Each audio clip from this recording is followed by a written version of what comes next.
To most, Walter Wang has appeared to live a charmed life. A successful CEO, Wang grew up under the leadership of his father, the late Wang Yongqing, who was the founder of Formosa Plastics in Taiwan and one of the world's richest men. Walter Wang also grew up in a Christian home. But he was a U.S. missionary that traveled to Taiwan to spread God's gospel, and my grandfather received. The family eventually immigrated to California, where their success in business continued. However, 5 years ago, their world took a major hit. Doctors diagnosed Wang with a rare form of nasal cancer. It's a 4th stage because the cancer has already spread to the skull base.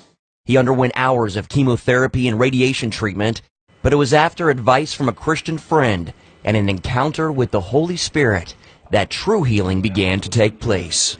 The friend asked him if he was dealing with unforgiveness. And he said, "You know, Walter, Jesus came to forgive each and every one of us. God's character is love, so therefore he forgave. He sent his begotten Son and he died for us on the cross. So if you are going against God's heart and character, you will never get healing. You'll never receive healing." Wang wrote down names of people he needed to forgive and then forgave them once and for all. It was a miracle after that. We were praying in a small room. It was me, his friend Richard, and my wife. And I felt this warmth just injected it from my head all the way to my toes. Then I couldn't control this wild laughter. After 10 minutes of laughter nonstop, I felt this burden that is like locked up in my heart for maybe decades, gone. Release, just release and gone. I guess laughter is the best medicine. God knows what is best for him. And, he became a changed man. After 5 months of treatment, Walter says God healed him.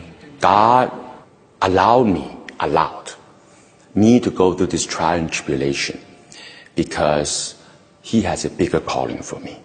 Being the CEO of the world's largest manufacturer of plastic pipe may sound like all business to you, but for Walter Wang, it's so much more.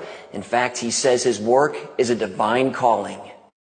When you think about it, pipe brings the essence of life to people. J.M. Eagle has donated miles and miles of pipe to bring clean water to villages all over the world, including many in Africa, to fight against illness and poverty. Africa is not water deficient. It's infrastructure deficient. In other words, there are clean water sources in Africa, but limited ways to get that water to people who need it. One of the countries to benefit from this generosity is Senegal. J.M. Eagle supplied 70 miles of plastic pipe to transport water to dozens of villages in the African country, helping more than 13,000 people.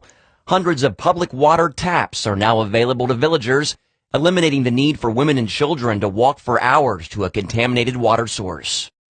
You turn on the water comes out. 30-second walk. This year, Wang's company shipped another 200 miles of pipe to 7 other African countries. When the projects are complete, around 150,000 people will have access to clean water. Wang says his parents instilled in him early on the biblical principle of giving.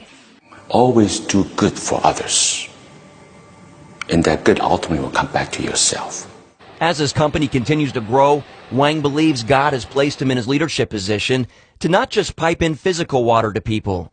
He says God is using him to funnel in living water to communities by sharing the gospel and telling others about God's miraculous power. After this last 4 years, I have been going all over the world to give my testimony. That is living water. It flows. Living water which has brought about healings in others and conversions to Christianity. Wang's wife Shirley, a former Buddhist, accepted Christ after witnessing the power of God transform her husband. At the end of the day, it is faith.